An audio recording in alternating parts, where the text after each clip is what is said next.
Of all the countries in Hearts of Iron 4, Russia's probably the one in most dire need of a rework, and today we're playing a mod that does exactly that. So as November begins, we're gonna journey into the harsh mountains and plains of frozen Siberia. We're going to see exactly what this mod has in store for us today. But anyways, I think we should probably get into this new Soviet Union, or well, it might not be the Soviet Union for much longer.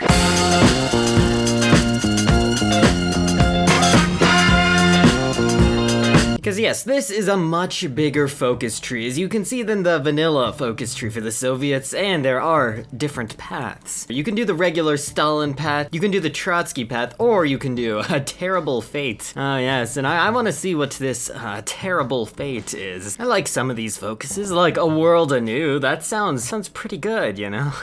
Ooh, I like this. There are a lot of good options everywhere. We can align and then betray the Germans, we can make a Slavic alliance, we can become a democratic and have interventions in our allies' countries to switch them over to the right way of thinking. I don't know, there's so many good options. And as much as I'd like to have democratic interventions and coups or whatever that is in my puppet states, I think the best thing I can find on this entire focus tree is proclaim the Slavic Empire. So, you know, I think Soviet Union into Russia into Slavic Empire should be our choice of action today. We'll see what happens. So this would be a state controlled by the army is our best bet, so there we go. So now we can do a rather ominous focus, if I do say so myself. The Second Civil War, and the Second Civil War will start once the focus is completed. And we can start preparations to gain an advantage over the communists. That's cool. Okay, yeah, that's a good idea. We'll relocate the industry out of our enemy's controlled zone. Yeah, this is good. I don't really want to destroy military and civilian factories, though, because then that permanently weakens us. I'd rather just fight a harder enemy. And I guess now we can start taking control of some states. And we can take control of the all-important Caucasus, where we'll get a lot of our oil. And sympathizing with the Ukraine apparently can cause trouble later on if we try to reintegrate them. So, yeah, I don't know if we want to do that either.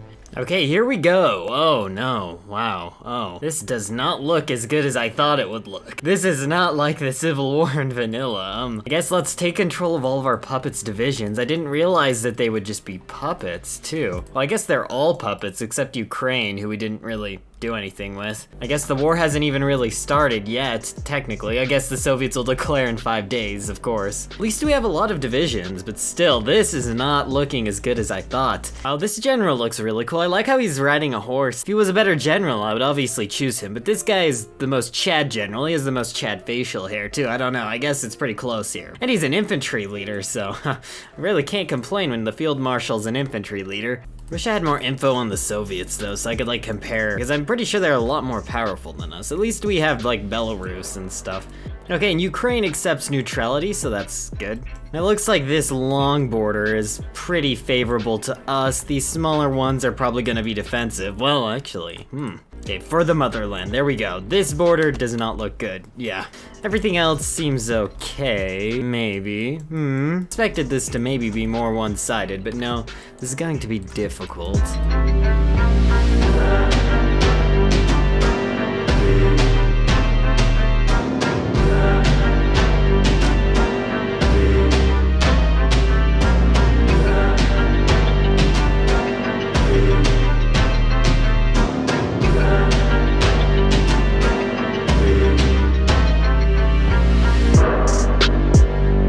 Okay, this is kind of dangerous though. We're on a timer. We need to encircle as many of Russia's divisions here before they defeat us over here and then can move more divisions over here. It'd be a terrible domino effect, and they have more starting factories. We just need to take as much as we can as fast as we can. It's a dangerous situation right now.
I noticed the Soviet Union was weak in the middle, and it was kind of hard to do encirclements here. So now I'm just doing a cautious battle plan. Well, I guess I actually had it on balance. I think we've won at this point now that we're at the point where we can battle plan. Of course, Belarus is kind of losing, but it's fine. I don't know. These guys are terribly undersupplied. I guess I probably should be lend-leasing them if I expect them to hold on, but at this point, it doesn't matter if they capitulate because the war is going to be won soon enough.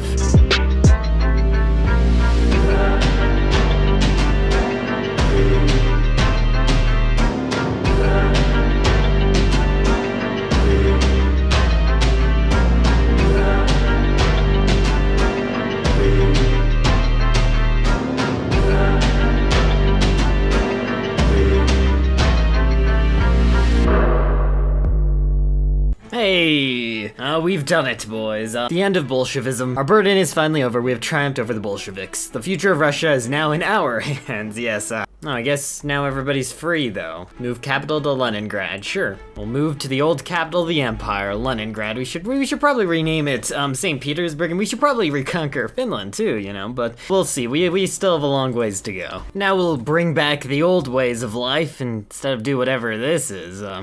We have to do this if we want to get down to our very interesting Slavic Empire path. At least I'm pretty sure we do. Oh, now we're Grey Russia. Very interesting. The Russian Provisional Military Junta. We get a really nice rebuilding the industry focus though, which gives us minus 10% consumer factories. I'm not going to use it to actually rebuild the industry though. I'm just going to use it to build civs. Now we can either appease the communists or destroy the communists, and we destroyed their government, and I think that trying to destroy them further, it seems to have some bad consequences that can lead to us losing cores and stuff. And at the very bottom here it says, we will appease the communist supporters with concessions. Appeasing the communist supporters will be quite costly, but reward us greatly. I want to see what this reward is, so we'll go ahead with that. Oh, Tito rose to power in Yugoslavia. We could have been the best of friends, you know, but unfortunately, to form the Slavic Empire, Yugoslavia is quite the important piece to that puzzle. See, now we're nationalist Russia too. We're back to a nice green color, a fitting green color, it feels like. I guess Russia's never green in HOI4 usually, but in most games they're usually green when they're not the Soviets. Okay, let's see who decides to join. Free States of Georgia refuses to join. Guess we have a few war goals. Turkmenistan. Okay, well, we'll deal with them.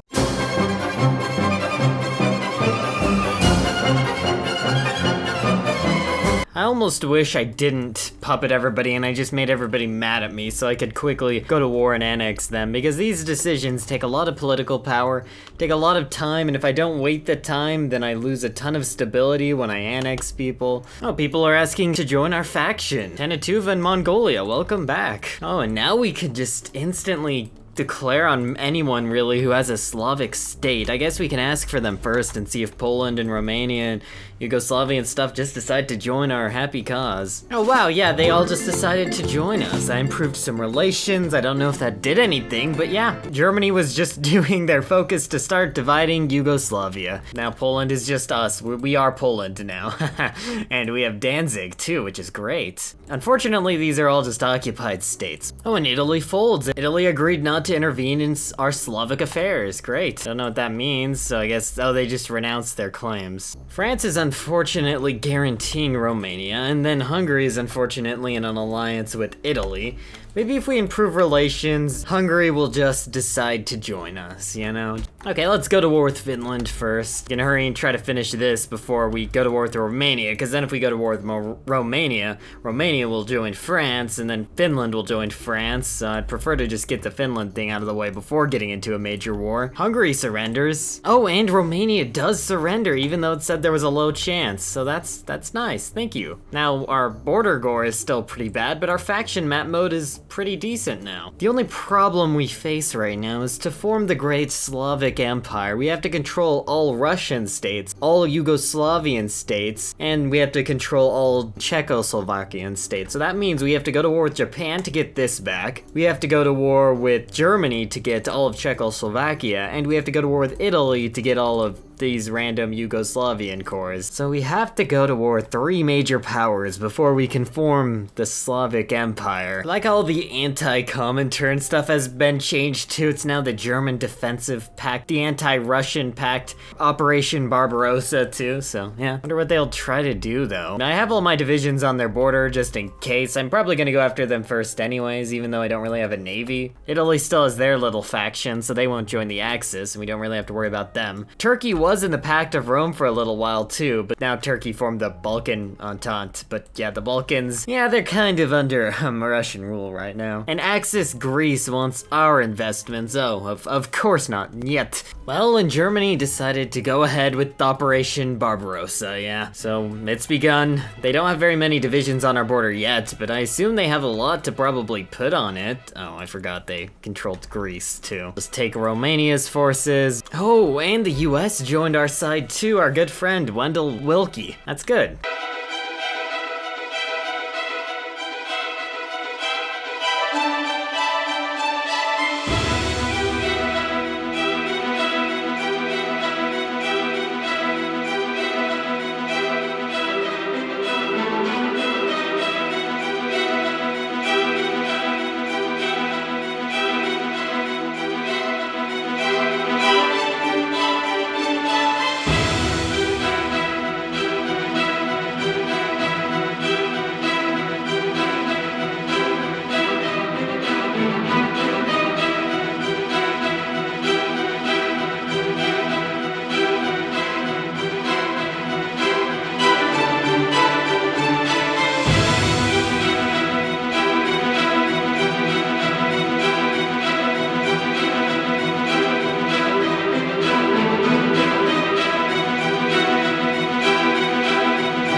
Okay, well, I think it's pretty much settled here. The Germans have kind of been overrun, at least in the north. I don't know, they're doing a really good job of defending Vienna, but for some reason in the north, they've just kind of decided to let go, and now I'm once again able to battle plan. I don't even have my tanks out yet. Like, this one's not even done. Okay, and Germany capitulated to us.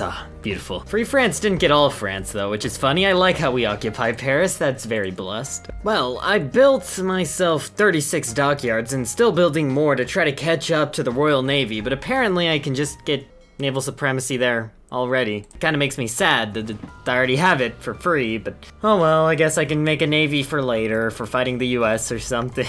Okay, but let's see, Lion, it's time. They have no divisions on their ports. Good job, Britain. Yeah, they probably have all their divisions here. A lot of them are probably in Africa doing something. A lot of them are probably here in Canada. But what they don't have is an army on mainland Britain.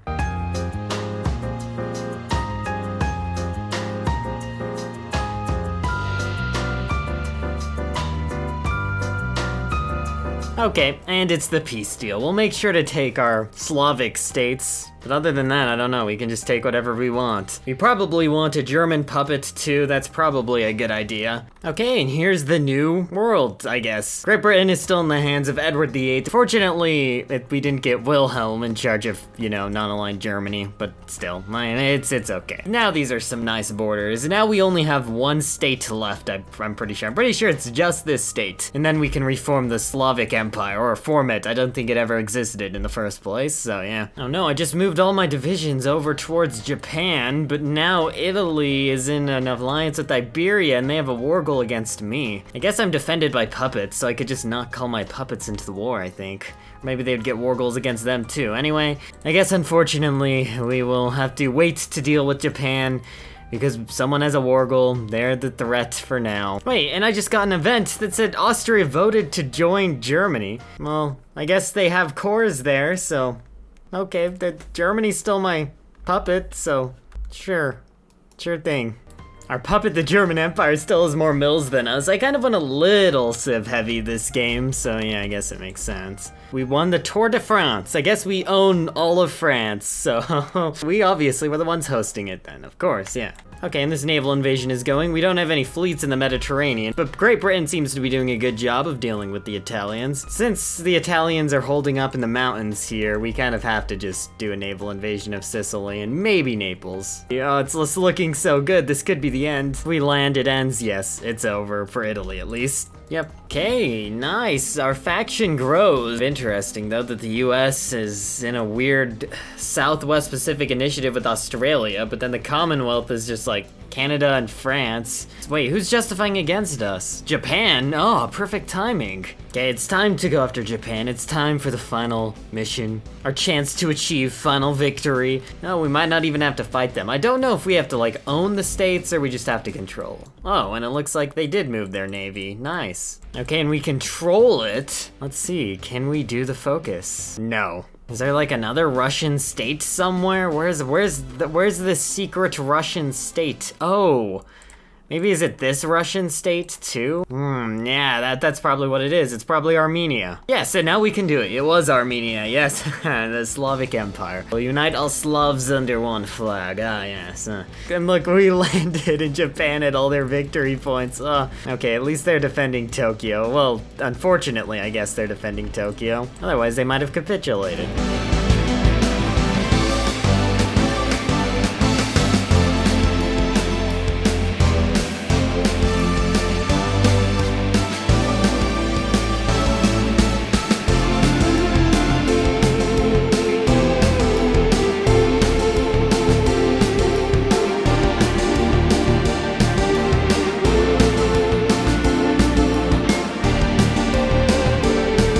Okay, and we capitulated Japan. Perfect, even before we did our focus to form the Slavic Empire, so, well, guess that's just even better. Unfortunately, the US got this port before I could take it. But anyways, everything else is pretty good. We're a pretty strong Russia. We own everything from Manchuria to Moravia, so that's pretty nice. Oh yes, we are now the Slavic Empire. We have a ridiculous amount of cores. We have cores on all of Bulgaria and Yugoslavia and Poland and Czechoslovakia. If Russia didn't have infinite manpower before, they definitely do now. Only if this was in vanilla. Only if this was in vanilla. One day. At this point, we could really do anything because our faction is pretty strong. We have China, the German Empire, Iberia, Italy, and Great Britain as puppets. Things are good. Things are good for the Slavic Empire today. But anyway, I think that's it for now. If you enjoyed, remember to like and subscribe, and I'll see you guys next time.